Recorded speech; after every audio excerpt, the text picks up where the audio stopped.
the mom and I, we literally gave Sheriff Joe Arpaio a minimum of 20 letters, emails, visits to his office combined. We reached out to him, and he did nothing. And so this boy who was placed in CPS under trumped-up charges against his mom reported to his mom repeatedly that he was being sexually molested under Child Protective Services. And once we were being denied any support by the state of Arizona, we decided, myself, the mom, and one other woman, no, actually two other women, we decided that it was worth this boy's life and well-being if we go ahead and take him out of custody from CPS. We knew we would be arrested, and all four of us were arrested, and the boy was in our custody when they found us. And but what was good was that what we hoped for happened. We wanted them to investigate this woman who he was saying he was being molested by. And fortunately, he did end up being removed from there. He was placed in what was told to us, a more safe place. And according to himself, apparently it was better than where he was.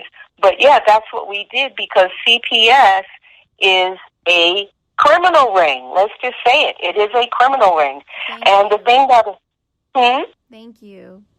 That's what it is. Yeah, I just did a show yesterday in Italy.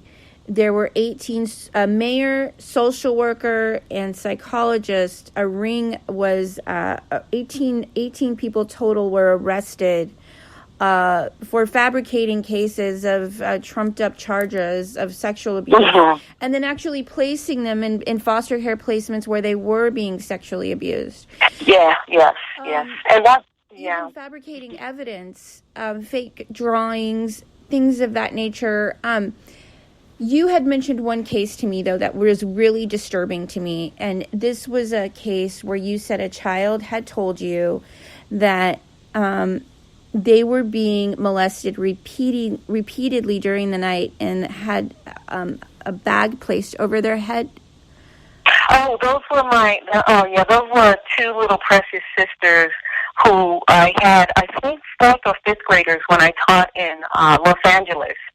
And yes, that's what the CPS workers would do. It's so sad to talk about, but they did put paper bags over these two little precious girls' heads, and they would sell them for sex.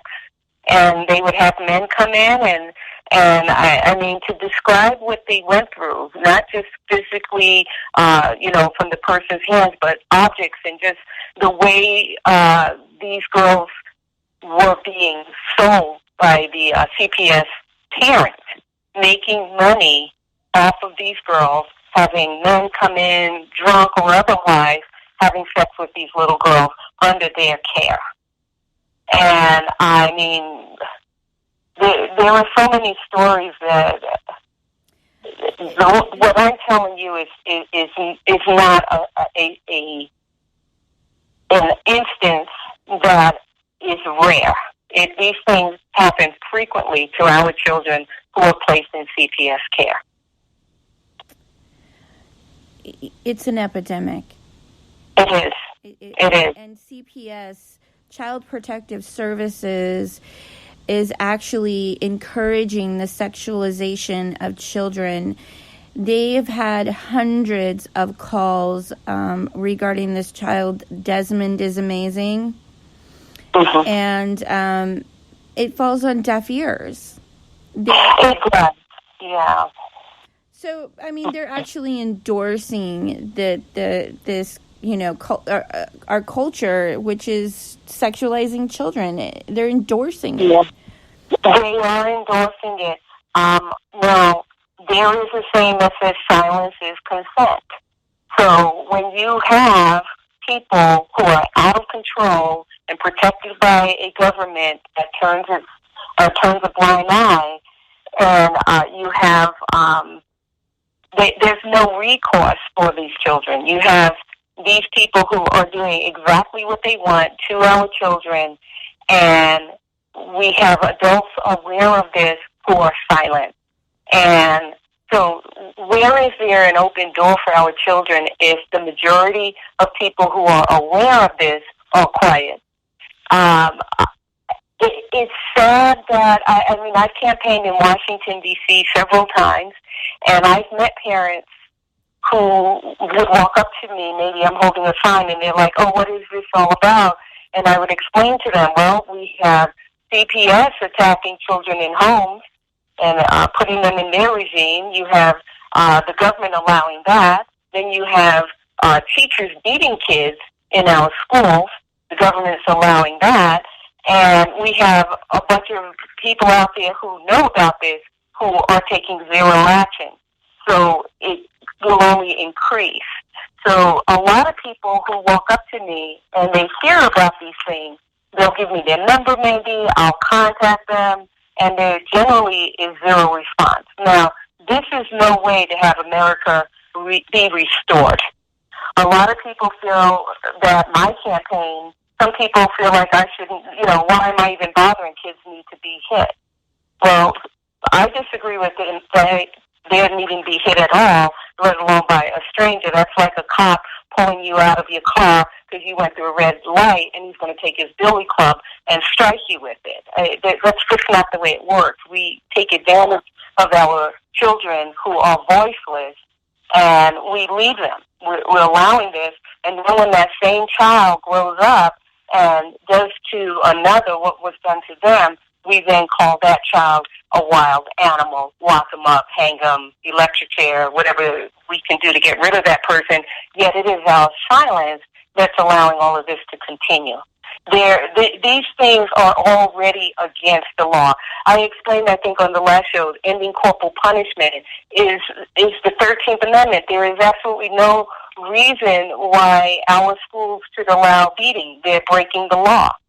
If we speak up for our U.S. Constitution in our public schools alone, forget private charter and residential, because they have to follow federal law. Right now, because it is only state law, whether or not a teacher can strike a kid or not, it's everywhere. But the minute that this becomes illegal in our schools, that is when we have an opportunity to bring our nation into a safe place. We cannot be saying our kids, we want a great future when we're abusing kids and just making a whole new group of people ready to harm others in society that are strangers. So, I went through something very recently, very publicly, and it's documented on my blog. There's something called organized stalking or gang stalking, folks. And, a lot of these fabricated cases of CPS, they usually start with a harassment and slander campaign against the target, which eventually culminates to opening a CPS case with allegations and complaints. And this is done in a very organized fashion by a community of people that work together in these types of programs. And it's the FISA, it's court, it's Foreign Intelligence Surveillance Act. And it's been corrupted, and they've learned how much money they can make by adding targets to the watch list. They're using the tax money to carry out operations of this program. There are currently more than 30,000 sealed indictments ready to be served on the perpetrators of this crime. The penalty for this crime is prison and asset seizure. That means all of the money a perpetrator has acquired working in this program will have to be paid back.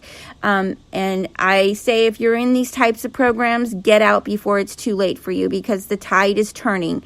And, they openly did this to me publicly. There was a false CPS report generated against me that the police have determined was false. And in the state of Texas, it's actually a felony. It's against the law to open a CPS case. So I do have a case number documented, and I have documented it all. It all happened to me very publicly, all at once. Wow. And these are a lot of them are what's called freelance social workers, and they contrive these cases. It drums up business. Amelia, what you're saying is so true, and I wasn't aware of that particular name, but I do know that these things are going on. I mean, CPS walks right into your school. A few years ago, as a matter of fact, when I was in Washington, D.C., I met with a mom who had her children removed from her custody, and she pointed out to me that CPS can literally walk into your school, your child's school, and remove them, and in multiple cases, you will never, ever see your child again. And when she told me that, I was horrified, like, oh my God, can that really happen? And since that time of her informing me, which was in 2016, I already personally know of 3 children in that situation. Parents who have lost their children, they walked into the school, removed them, and they still haven't even seen their child. So when I first heard it, I wasn't even familiar with the case. So the things that you're saying are happening in increasing number, and again, it's the silence of the masses who are part of this issue. Because as I said, at the minute people, you don't have enough activists out there, but look how many people did not want that SOPA bill to take place. And they know that and all of a sudden there's voices. They know that innocent parents will do anything to get their children back. And they become, this is how they contrive poverty. A lot of these parents become homeless.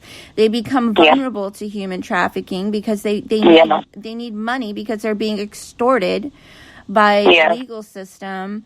And the children, they make money off of trafficking the children in foster care as well. Yes, exactly.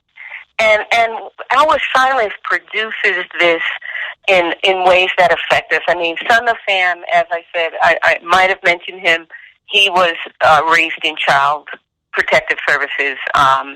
You may not remember him, but he was a person who stalked women, and he literally shot them and killed them. This was in the 70s. And so Son of Sam was raised in CPS. And look at the kind of legacy he left behind. And he's not the only one. There's a list of names of men in particular. This last man who was in southern Nevada, he was in Las Vegas, the person who shot a crowd of people from his window, his dad was a felon. And what kind of parenting skills does he have? So the thing that's sad is that where children do need help, they may not receive it. In fact, it almost seems a pattern that if children are being abused at home, CPS may not necessarily take them. They may not. But children who may not be abused and where there's these lies going out there, and like you said, it's organized crime. A lot of parents just become targets of some plan on how their child will be removed, and this has to stop. What they're teaching our children once they're in their hands is more violence. They're not giving them a nice warm bath and taking them to Disneyland. They are being primed for hurting others within our society. And these children are not growing up, and they're not getting the college funds that they're supposed to from Child Protective Services when they age out. Right. And another thing I want to mention, Kamala Harris, the AG, she founded the Children's Bureau of Justice. And it's aimed at, investigating crimes within Child Protective Services, okay? Yeah. And I think it was established, let me see, when was it established? I think it was in like